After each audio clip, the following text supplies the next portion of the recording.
Hi, everybody, and welcome to our session this morning that we have with author Beebe Bahrami. She is here to talk us through some of the amazing aspects of the Camino that we may or may not know about, but hopefully it will enrich our experience of walking and thinking back on our experiences as well. And so someone earlier mentioned the Moon Guide, and that was my first introduction to Beebe's work. And I've never walked the French yet.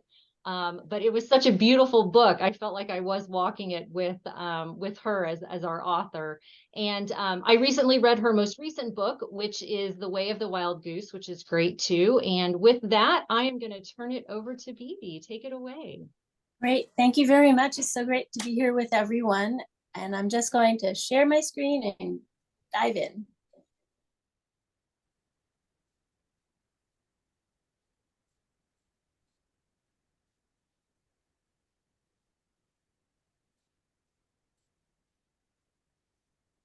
And here we go. Okay. Great. Well, as you know, today's topic is the goose and the Camino. So I thought the perfect starting image is right there in Logroño on the Plaza de Santiago, also known as the Plaza del Juego de la Oca, which has a huge inlaid human scale game of the goose in stone and marble. And it's a game, well, I'll go more into it definitely in my talk, but square 63 is the winning square in this game. And there you have St. James as he's depicted on the Portico de la Gloria in Santiago de Compostela's cathedral. And right above him is a goose. And when I stood there, I was just thinking, what? So let's dive in. Many years ago, when I was walking the Camino de Santiago, the Camino Francés, in full for the first time, I had already been hearing about the goose and the game of the goose and the sign of the goose, which is the footprint, that three-pronged footprint that looks like a fleur-de-lis or a trinity even, or an inverted arrow. And I had really heard about it mostly from Spanish and French pilgrims who were walking a more esoteric path on the Camino. I'd heard about it a little bit in some writing as well, but it never really registered that the goose has anything to do with the Camino until I landed in Logroño on that square, the Plaza de Santiago, right next to the Iglesia de Santiago, and found this huge inlaid stone board game of the game of the goose with dice even as seats, like benches on the side. And I pondered it and wondered about it. And then I didn't think much more about it, except I registered in the back of my mind, all right, there is something about geese and the Camino and the game of the goose, but I kept walking. My mission was to just keep walking. When I got to Burgos, that same Camino, I met a young man from Germany who told me he patted his pocket. He had a secret little handwritten booklet in his pocket. And he said, I am following this esoteric Camino. It's being guided by my Brazilian brother-in-law, who was guided by a spiritual teacher in Switzerland. And, I am supposed to walk the Camino and follow the signs and trust my intuition, but also look for the outward signs and read them. And I was just thinking, what? Again. And then I said, can I see that booklet? And he's like, oh no, it's only for those being initiated. And I was like, well, could you tell me what some of the signs are? And he said, well, there's the obvious, there's the arrow and the scallop shell, but then there's deeper signs like the footprint of the goose. And he traced it even in the air. And I just thought, my goodness, what is going on here? And he wouldn't tell me more, because that also was for those being initiated or the initiated already. And so again, I just kept walking. But by the time I got to Santiago de Compostela, and feeling, as those of you who've done this and you've arrived in the square and you've gone and you've gotten your Compostela, you've hugged the apostle and you visited the cathedral and you've done all those rituals, you also, there's a sudden, there's a common feeling of aimlessness. It's suddenly like I had such direction for a month or more than a month, and now, what do I do? And I started wandering around Santiago, thinking, well, this is a beautiful city. I'm just going, and I fell into the Museo de las Peregrinaciones, which is right next to the cathedral, and I went in. And almost immediately, one of the first displays I saw inside that museum was all about how the Camino and the labyrinth and even the game of the goose and also the wheel of fortune, all these cyclical turning processes and images are actually related. And so it started really going deeper into my cell tissue. There's something going on here. It's more than just the pilgrims that I've been meeting. It's more than just the esoteric stuff that I read. There's something more historical maybe going on, and I really wanted to know what it was.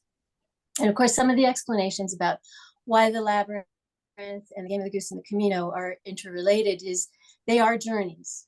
And the game of the goose can be seen as a metaphor for the Camino, and a labyrinth can be seen as a miniature pilgrim or even a metaphor for pilgrimage, where you don't have to leave home to walk it. But none of them are linear. They are a process. You learn as you walk. And when you get to the center, then you have to return back home. So when you arrive at Santiago de Compostela, you're at the midway point. You're in the center of the labyrinth and you need to return back home. So I went home, and I already have this geekery where I love collecting historic and folkloric books, especially on the ground in French and in Spanish. And this is just a portion of my collection on my bookshelf at home. But the more and more I looked into it, the more and more I started finding that there is a historical and a folkloric and a mythological and an archaeological argument to be made for the deep ancestry of the goose and pilgrimage, as well as spiritual initiation. And we'll go more into that. Some of what my books taught me, and then more on the ground research later, was that, when a new belief system moves into a territory, it doesn't just completely eliminate what was there before. It absorbs and it adopts. Sometimes it can snuff out certain expressions of a previous, say, belief system or practice, but it never entirely goes away. And sometimes even the images from in the context of the Camino, which is on many, many layers of prior peoples and histories and archaeologies, the pre-Christian people's ideas and images and practices were absorbed. And this was a very common practice across the Christian world as Christianity took greater and greater root. But it's a common experience when any dominating force starts to take over a new territory. The Romans did it, the Greeks did it, the Muslims did it, the Jews did it. Wherever a dominating faith went, it absorbed and assimilated. And so one of the things I was finding in Romanesque churches, such as this one, were folkloric images that came from pre-Christian ideas. This is a French folklorist told me an image of Mari, who is the Greek, is the Basque mother goddess. And she can appear in many forms. She is very much the earth mother. Mother goddess. She's created everything. She often can inhabit springs or caves. She can appear as a beautiful woman. Sometimes she can appear as a beautiful woman with bird feet. So that was I started, sitting forward and going, oh, interesting. But she can also appear as a ram or a bolt of lightning. So I also encountered stories of Lamia, who are also bird-footed women. These are very much aquatic women who almost always have duck feet or goose feet. And this is a sculpture of a lamia in Galicia. If you're on the Camino de Finisterre, it's just a little off the Camino in the town of Ames. And sometimes these feminine forms can take other hybrid versions, such as having snake tails and dragon wings. And we get stories of Melusine coming out of that hybridization of pre-Christian and then being transferred into the Christian world of storytelling and Romanesque engravings, such as this one, just like the one of Mari. The one of Mari is at the Oloron-Sainte-Marie Church Cathedral in Oloron-Sainte-Marie. And this is at the San Juan de Acre gate as you leave Navarrete and you're still in Rioja. Some people call this image the children of Melusine, children who are hybrids of this divine fairy of the forest who could take the form of half woman, half serpent, and married a nobleman. And her children are hybrids. But I really didn't go super deeply into folklore of the goose until I spent more time in southwestern France. I was there doing field work and studying the culture and learning Occitan. And I fell into a group of people who called themselves Café Oc, which is the name of my book account of it, my travel memoir on it. And they are a group that meet once a month in Sarlat, where I was basing myself in the Dordogne in southwestern France. And they meet to practice Occitan. And Oc means yes in Occitan instead of oui. And so it's the old language of southern France, as well as other regions that share borders. And one of them one evening told me, well, if you're interested in folklore concerning geese, you need to know about La Reine Pédoc. La Reine Pédoc translates from Occitan as the goose-footed queen. And this is an image of her. It's it was destroyed, but it was an engraving in a Gothic church in Troyes of the goose-footed queen. And there you can see one foot is a human and the other foot is a goose foot. And there's another image. Also, this sadly was destroyed. I believe both of these churches were destroyed during the Revolution, the French Revolution. But here again, we have this depiction of La Reine Pédoc. And she has many folkloric variations, which we can get into, but it led me down more deeply, pardon the pun, but a wild goose chase, because then I realized we have these goose-footed beings across southern France and northern Spain. And one day I was even reading in Jacob Grimm's Teutonic mythology, a much more academic tome that he had written about what he was seeing in patterns, gathering folklore and mythology from across Germany and parts of Northern Europe and into France, that he was seeing this old European goddess, many cases the mother goddess figure, who is almost always associated with a goose or a swan. And sometimes she has goose feet. Like he was seeing, the Freya and the swan maidens, and the swan feather cloak up in northern lands. But in Germany, there is a mother goddess who has goose feet. And he thinks that she was the same as La Reine Pédoc in southern France, the goose-footed queen. And he even went as far to say, I think our stories of Mother Goose come from this old European goose goddess. And the more you look, the more you find, well, okay, the Greeks also associated geese and with feminine divinities. You have Aphrodite appearing with geese. You have Artemis appearing with geese. The Romans adopted that too. Juno's guardian animals in her temple were geese. And I finally really realized I needed to spend much more time looking at all of these layers and all of this goose, duck, and swan imagery when I was walking the Route d'Arles, the Arles route, the southernmost French route, closest to the Pyrenees, and I entered the village of Morlas. And I don't know if you can see it on your screens, but the second arch from the inside out is an arch of ducks. It's 26 ducks, 13 going one direction, 13 going the other direction. The two ducks at the top of the arch are kissing. And each of these 26 ducks have antics. You know, they have a lot of personality. They're quirky, they're funny.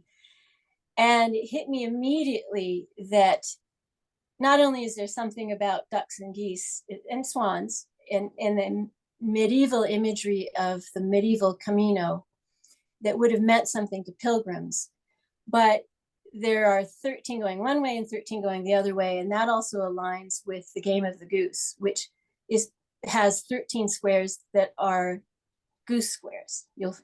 13 squares where you'll find a goose on it. So that's when I started to really go deeper.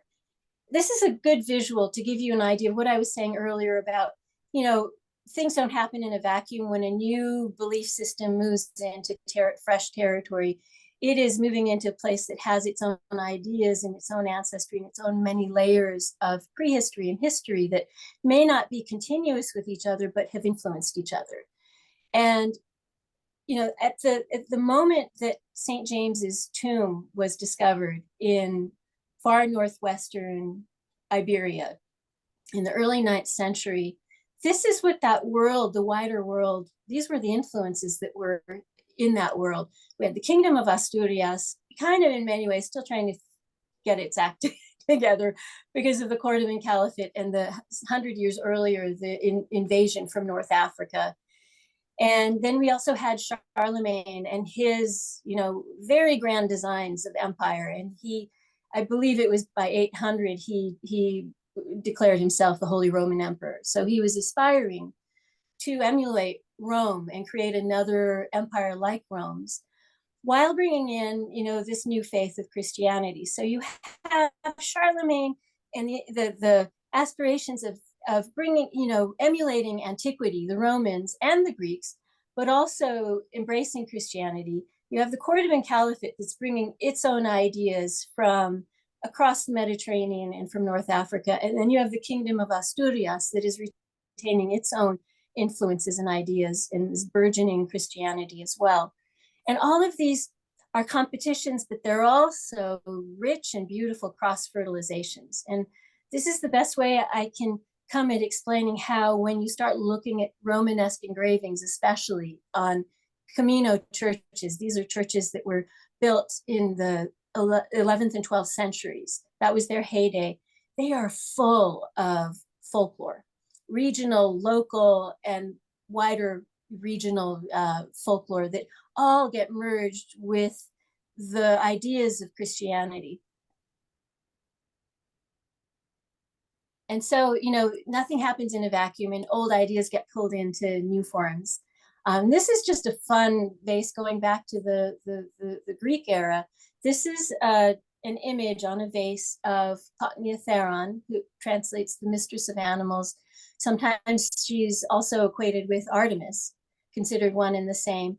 And sometimes she appears with animals around her. Either she's holding them, here she's holding a goose, or she can be depicted with them feeding at her breast.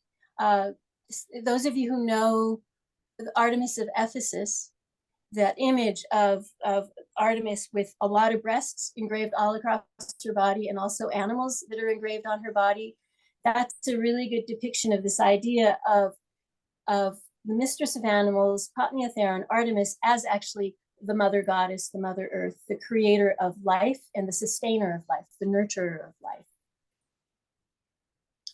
And that's by way of getting at this image from a Romanesque church in Bordeaux that shows a woman suckling 2 snakes at her breast, and then this very attentive man stroking her hair.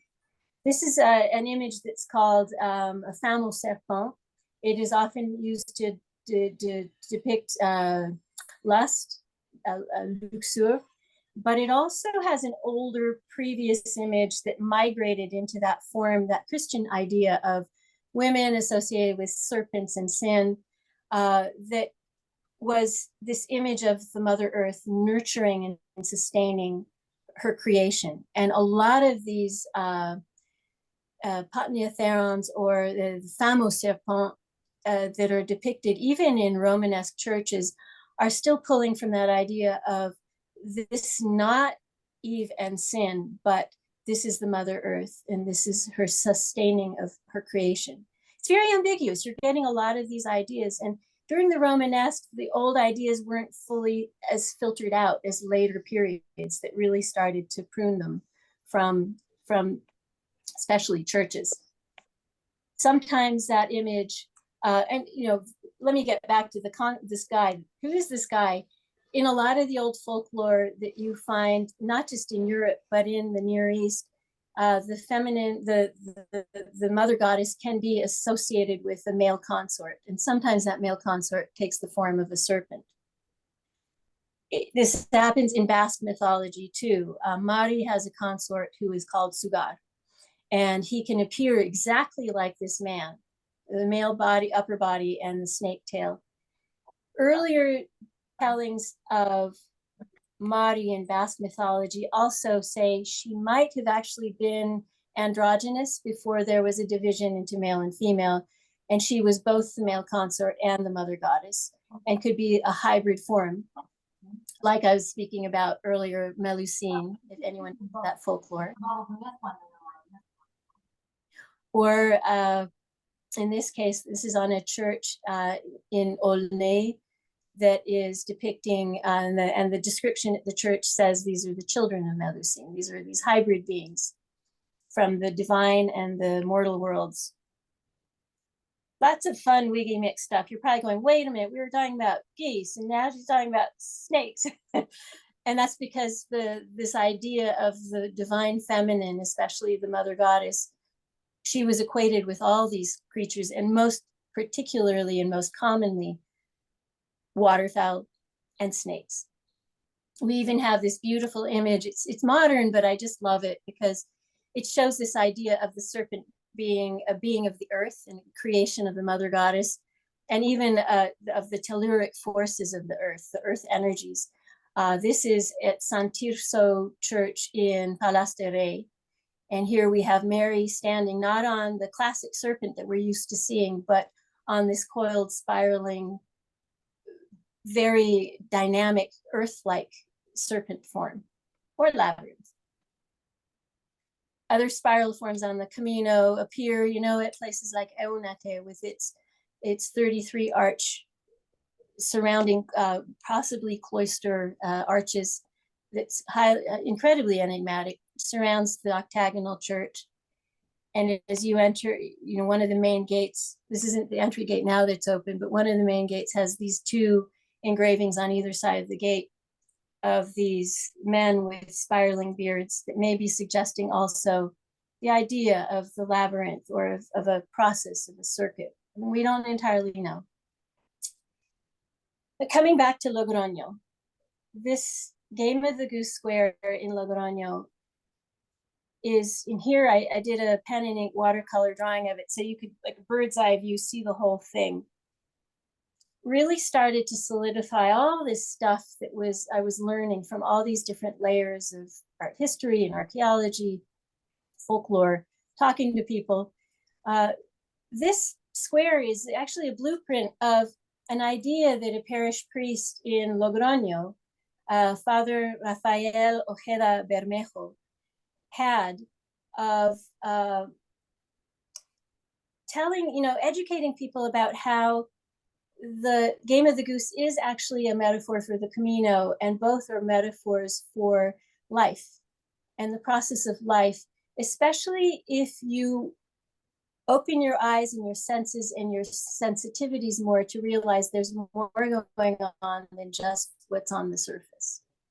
And this is the way he went at it. He said, if you really look at the Game of the Goose, and I think I should tell you what is the Game of the Goose.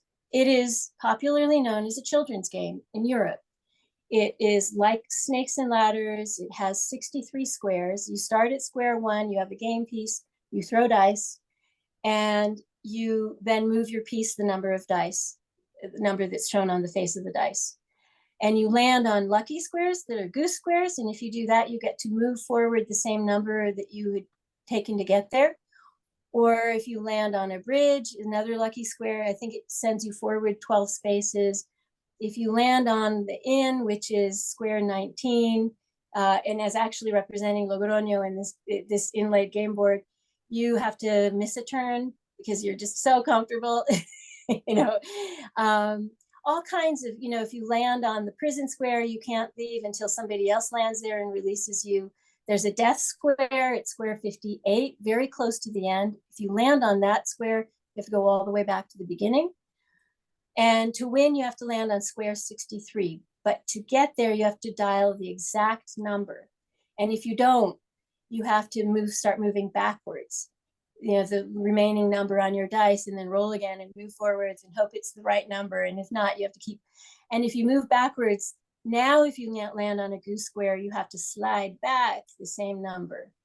So it's a really complicated game. But I hope that gives the idea of why Father Ojeda had this idea that this game is like the Camino, and the Camino is like life. Sometimes, you throw the dice, you get lucky. Sometimes you have to go back to the beginning. Sometimes you have to miss a turn. Sometimes, you get to move forward, and sometimes you win.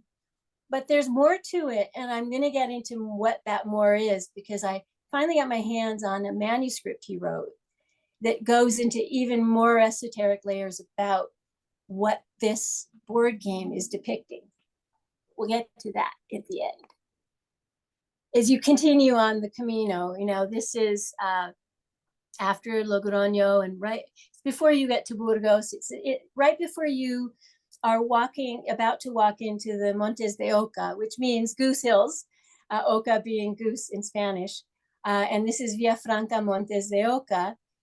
They love their name. They go all full hog on the Oca imagery, and even their little grocery store is Alimentación Oca, goose grocery. And they have something that most pilgrims don't even know about. And it is in my guidebook because I really wanted you to know you can take a little, 1.5 kilometer detour and a little south off the Camino and follow the Oca River, which goes through Villafranca Montes de Oca. And it goes to this shrine. And the shrine is dedicated to Nuestra Señora de Oca, Our Lady, our Goose Lady. It is founded near a spring, and it has a lot of other miraculous associations, but it's a pre-Christian spring that was then Christianized. And this is an image of the icon that's inside the chapel. And you'll see that she's one of the famous images of Mary of the Milk, Virgen de la Leche, who's showing her breasts. Sometimes she's shown, she's giving her mother's milk. And this has a lot of very important Catholic connotations about, she is free of sin and we're drinking of mother's milk and all that she's done for us. But it is also an image going back. It's like that migration of images I was talking about, of the Mother Earth also suckling her creation and sustaining us. But here's the spring that is associated with that site. And then you continue walking. This is the ruins of San Anton Monastery, just before Castro Jerez and after Burgos. This is an archway in a vestibule that pilgrims would have passed through. And some modern pilgrim, I don't know if you can see that at the bottom right, some modern pilgrim engraved in the restoration stucco, the modern stucco they were using to restore this arch, a goose footprint. In Framista, we also have another association with geese. It's the Iglesia de San Martín, and this is Saint Martin of Tours, 4th century, very important in the Christianization of early medieval Europe. And he was associated with both a donkey and a goose. And the French medieval historian Philippe Walter writes in a book called Christian Mythology that actually it's why a donkey? And he was a soldier, and why didn't he have a horse? Why a donkey? And he's the saint that some of you may know the story that he saw a poor man who was cold and he gave him half of his cloak. And so he's associated with generosity. and kindness. And he's always, almost always depicted with a donkey. But he is also associated with the goose in France. I mean, his I think in England too. And there are historians here who can even give more detail to this. He, on his feast day, people roast a goose. And Philippe Walter explains that the reason is he was a wild man of the forest as much as he was a holy man of the church. And he was very much associated with the wild, but he also seemed to be in touch with the natural forces. And he was probably very much aware of the pre-Christian associations with the duck and goose, possibly being associated with the mother goddess. And in French, goose and duck are very close.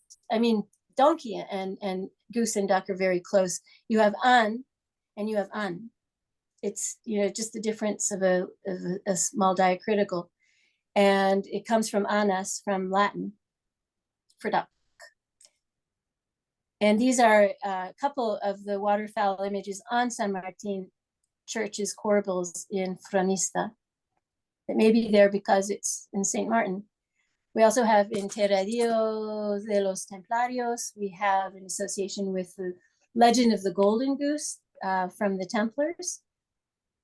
When you get to Santa Catalina de Somoza, just before you're going to go into the mountains of Leon after Astorga, this big stone dice, it's almost the height of a person, is there right before you enter the village. And it actually rotates, and it's making an association with the game of the goose. A little farther along in the village of El Ganso, this is their coat of arms. El Ganso is gander, so a male goose. In Rabadal del Camino, we have an albergue that has painted a full mural of a maragato lady in traditional dress, except she is a goose. She looks a lot like Mother Goose. So you're seeing, I'm giving you all the associations. In Fonsebadon, there's now a new Taberna de Gaia, you know, the Mother Earth. And it has symbols of Templars and scallop shells and geese. That's just before the Cruz de Ferro, which is a really important, iconic part of the Camino. And then here in Puerto Marin, Church of San Nicolas, we also have these hybrid forms from the Romanesque. Half goose, possibly, half woman. We also have the half snake, half woman. And nowhere more clearly really nailed it for me that we have the old pre-Christian folklore folding in and merging and meshing with the Christian than here at Laborero. And I'm hoping Mary J. Dunn can speak to this, because the information I first got about Laborero came from the beautiful cultural handbook that is, you know, I'll have to find my copy and show you guys, because it's really a critical thing to have if you are interested in the Camino. And in that, there's this small square that talks about Laborero as, you know, villagers, you know, claim to have seen, you know, Mary. Well, let me tell you the full legend. The full legend is sometime around the 13th century, villagers smelled perfume and saw a light and went and found the earth that it was coming from and dug it up, and it was a spring. And in that spring, they found an image of Mary. And they took it to their church and put it on their altar. And the next night, they found the image had gone right back to the spring. And they kept doing this and taking it to the altar. And she kept going back to the spring until a stonemason said, let us engrave her image on the tympanum of the church and install it there. And after the engraving was completed, the icon remained in the church on the altar, or near the altar. But still, and I love this little kind of added on note that still villagers, even into the 1960s, claimed to have seen Mary going at night to the spring, and they would see her sitting there combing her hair. And it's that last little detail that told me, we have the old folklore showing up, because all across southern France and northern Spain is this folk story of these divine feminine nature beings. Some call them goddesses, others call them fairies, who appear at springs and they're combing their hair. And they're called Hanas, they're called Mari, they're called Anhanas, they're called Muras, they're called Lamia. They have many manifestations and many versions of telling, but they all have this feature of women associated with water, and they're powerful, they're magical, they are divine in many of the tellings, and they protect nature, and they also protect human morality. So it was this wonderful syncretism that has survived, in Leborero to this day. And Beebe, what was the name of the book that you mentioned? Can Mary Jane Dunn, you have the correct title, because you were there when, is she, I know she's in the audience. I'll put it in the chat. Yeah, thank you. I think it's the Cultural Handbook to the Camino de Santiago. Yeah. By Gitlitz and Davidson. Is that correct? Yes, there it is. Get a copy, guys. It's just splendid. And get anything Mary Jane Dunn has written, because she's just phenomenal. And Anne Bourne. I know Anne's here too. So here's the tympanum that they engraved that helped the icon stay inside the church. And this is in Melide. Actually, it's Santa Maria de Melide, just a kilometer after you leave Melide in Galicia. It's another church dedicated to Mary. And that's the other thing, is there are more churches dedicated to Mary than any other saintly figure, holy figure on the Camino. And I would argue in all across Spain. And the caretaker of this church is just passionate about his church and its lore and its many layers, including the pre-Christian influences that existed before this church was built. And when I went to talk to him, I saw on the inside door at the entrance of the church that he was also selling 2 versions of the game of the goose. So he also claims this is a goose place. And like that guy I met, the German I met in Burgos years back, I said, could you tell me more? And he said, no, that's for every person who's on the spiritual path of initiation to find out for themselves. Well, I think that there is a definite association of the feminine divine and the goose, and that this was a way in a very masculine, celibate religion that was starting to infiltrate places that had these divine divinities to fold them in and hold on to them and have a feminine divine. And now it's in the form of Mary, but to have that balance of the male and the female. It's a theory. And of course, you get to Santiago de Compostela, square 63. It's the winning square according to the game of the goose in Logroño's square. And when I got my hands on Father Ojeda's manuscript, he goes into incredible detail. He says, I laid it out like this. There are 63 squares. That means 9 times 7. 7 layers with 9 squares in each layer. And you go from, in the first layer, you start at square 1 and you go all the way to square 9. And at the beginning and at the middle, you meet a goose. Because there are geese on every 4 and every 5 squares. So it's like you go in and then it's on square 5 and then it's on square 9 and then it's on square 13. And it's so alternating 4, 5, 4, 5. And he said, so you have a guardian and a guide walking in with you, seeing you through the middle of that first level and greeting you when you get to the upper level and you move along the second layer, and then greeting you at the end of the second layer to take you up to the third and across the third, meeting you in the middle, again, repeat all the way up to layer 7. And then there with you in Santiago de Compostela at square 63. He is explicit about this being the 7 chakras that you are ascending through, that this is a spiritual path of awakening, that the goose is your guide and guardian, that he even goes into that 9 is associated with Demeter and how Demeter went to look for Persephone underground. And it's also talking about the turning of the seasons and, you know, the times of abundance and growth, and then times of death and rebirth.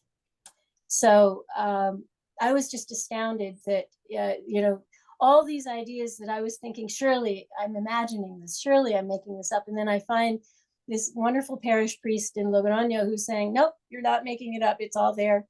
And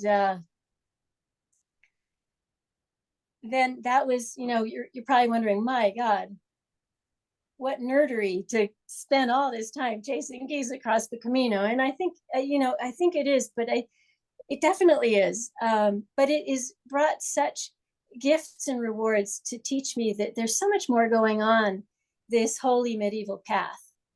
And I dedicated 3 very specific pilgrimages to just really consciously pay attention to the goose. And that's what's covered in the Way of the Wild Goose. But it was many prior pilgrimages that taught me that something is going on here and you need to start paying attention.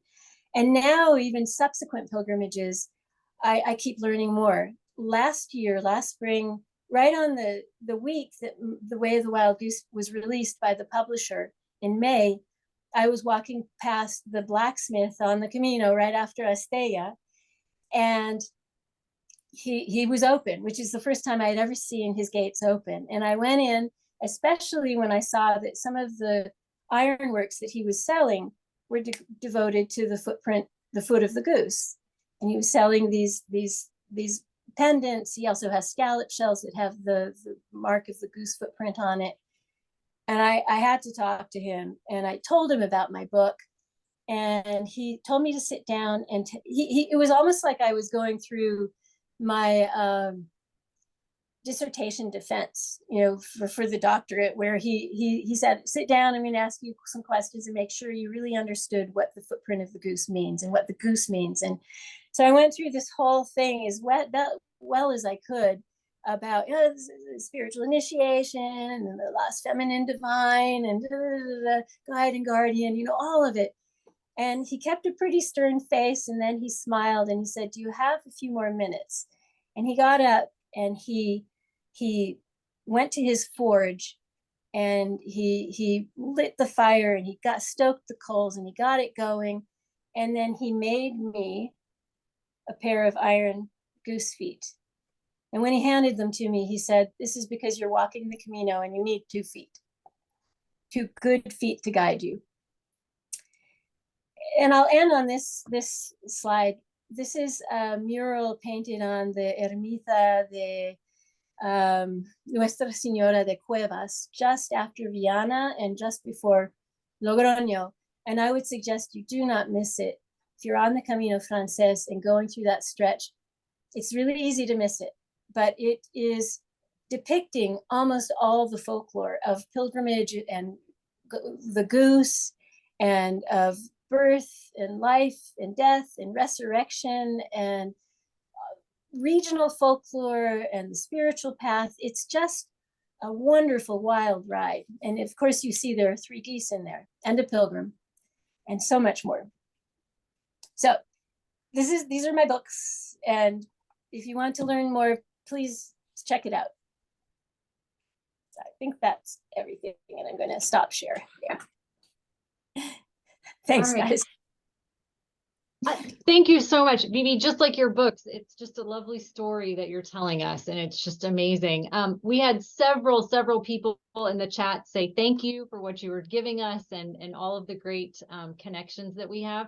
I do want to open it up to questions. So if you would take yourself off of mute and ask your question, or if you don't want to take yourself off of mute and you'd rather ask it in the chat, that's fine. I can ask it on your behalf.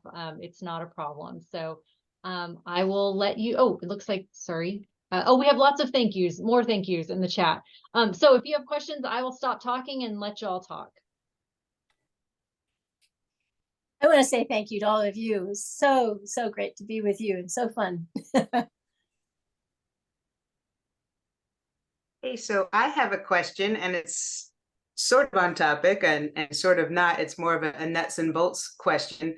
So in reading, especially Way of the Wild Goose, I was curious, how do you even possibly take notes and everything? What's your writing process while you're on the Camino? Because when I get into someplace, I'm so exhausted that just, washing my socks and everything and finding food is all I can do. And so I'm just in awe that you talk about sitting down and writing stuff. It's like, wow, how do you do it?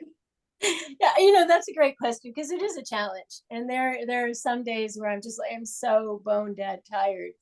But I try to scratch something out. And but I feel really lucky that my training in anthropology really drove it into me to keep field notes, just meticulous field notes. As soon as it hits you, write it down. Or if you can't write it down at that moment, as soon as you have a chance, get it down some way, on your palm or in a notebook or, dictate it. And I now, I'm so grateful to digital photography because for one thing, I can take so many photos that there are certain details that I'll just take a photo of, and then I know I don't need to worry about remembering it or noting it down. And it's a lot richer too when I go back and I can look at the actual thing and start really going into its details. But I always have a small, like journalist style pocket notebook in my hiking pant pocket and a pencil just in case the pen stops working.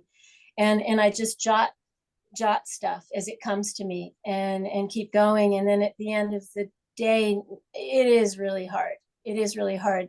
But I do my best to try to then do a proper journal entry and go back to the hip notebook and put in anything there. Yeah. Some days better than others. It's just impressive that you can do that because I know how hard it is. I think I'm going to remember these things forever. And then 2 days later, I'm like, wait, what town was that? What was that in? And so, yeah, that's really impressive. Yeah. Thank you. And you're making that's a really important thing too. Is like we remember things differently the further away from the moment. So that is sometimes really spurs me on to like get it down now because you're gonna embellish. Right. If you do it later. Maybe we had a question in the chat. Does your guidebook stick to the way of the wild goose? Well, my guidebook is it is on the Camino Frances and the Caminos de Finisterre and Muxia to the Atlantic, and it's sticking to those roots and the rich history and prehistory and folklore on those routes, as well as practical details that you would expect from a guidebook, where to sleep, eat, and get water and all those things. But it does when there is something significant about the goose, it's in that place entry in the guidebook. Like, if you look at the section on Logroño in the guidebook, there's a whole 2 pages dedicated to the game of the goose, including giving you the rules to play the game. So in case somebody has a pair of dice, you use your body as a game piece and you find out how much it is like the Camino and how hard it is. So it is very much like the Camino. It's like 2 steps forward, 1 step back, But definitely anything related to the goose lore on the Camino is in my guidebook at the places where you'll find it. But it's classic following the Camino routes, Camino Frances, Muxia, and Finisterre.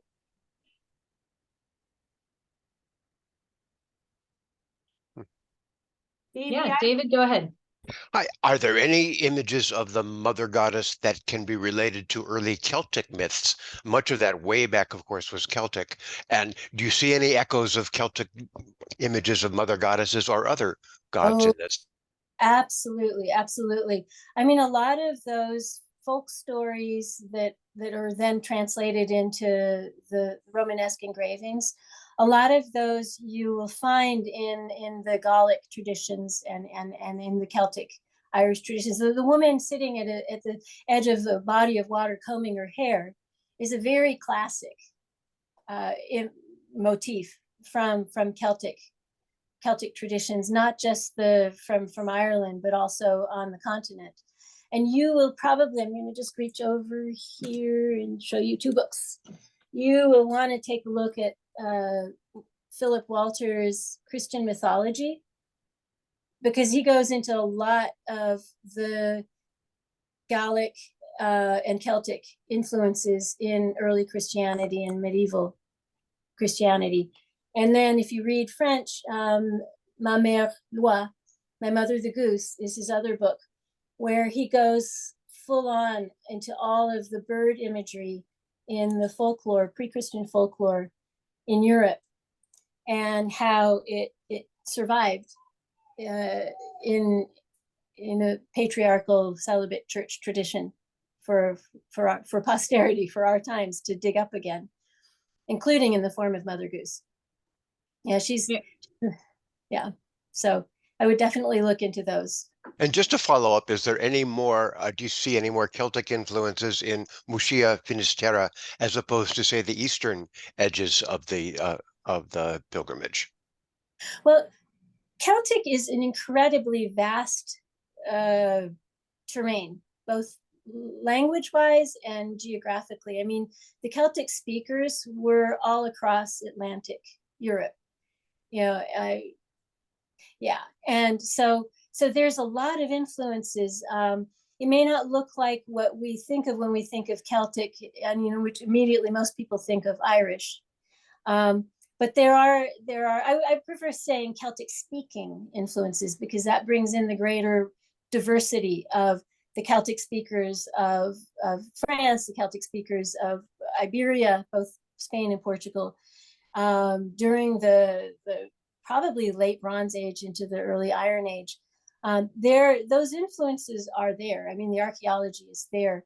It may not be, again, equated in the same way we now think of something Celtic, especially inherited from Ireland. Those are very particular Irish forms. And it's also really, I'm really careful as I navigate Celtic themes, because there's so much nationalism and politics and identity wrapped up in this. And you see it especially in Galicia, as you know, or in Brittany. That in itself is its own fascinating, study of identity and drawing from the past. But it may not fully be informed from what we have from the past, because it's sketchy. Mary Jane, I think I cut you off. Beebe, I can't remember. I read your book a couple months ago, and I've slept since then. Do you mention in there the beautiful crucifix in Puente la Reina on the Y? I'm so glad you brought that up. And I almost showed an image of it, and then I was thinking, oh, I think this is being recorded, and I don't know if we can show pictures from inside churches without permission. So can I share my screen? I pulled one up. Oh, please. If I can. You should be able to. This is actually, I'm so glad you brought it up, because this is a part of the goose lore on the Camino. And pilgrims who are walking, this is an initiatory path, they go to Puente la Reina and the Iglesia del Crucifijo to see this crucifix, because it is in the shape of a goose foot. And no one knows why. There's a lot of theories, but no one knows why. And it is Gothic, not Romanesque, and it's later, and it is imported from German, Northern Europe. It's not native to Spain. So right. Yeah. As a little aside. Yeah. Isn't that a cool church? Because it's double asked. It has two asks, and the older one, I think, wasn't Romanesque. It was, and it has Mary in the apse, and then next to her is that crucifix, and they added that on later, and it's Gothic. And it's odd that there's not three. I mean, there's either usually one or three, but why there would be two, that duality is a little odd. Unless you're thinking of balancing the male and the female divine, is if the goose quest carries that message in it. But it is unusual, definitely. And I think we have what might be our last question in the chat, which is, why are some people protective of the information as if the knowledge is a secret? That's a good question. I guess my guess about that is, there can be a lot of reasons, but one is to have only serious takers apply. You know, if you're really serious about this, and also maybe it's a way of saying this is your spiritual path. Don't talk so much about it. You know, go do the meditation. Don't talk about meditating with others. You know, maybe as a parallel. So I think that's part of it. Yeah. Without having met the spiritual teacher in Switzerland, I can't say more. It'll probably have a lot to do with his personality. Well, I want to say a huge thank you. This has been a fascinating talk. We're getting lots of thank yous in the chat, some claps, some smiles, and all of that. So we are so grateful that you gave of your time to share with us today. Thank you, those of you who came today.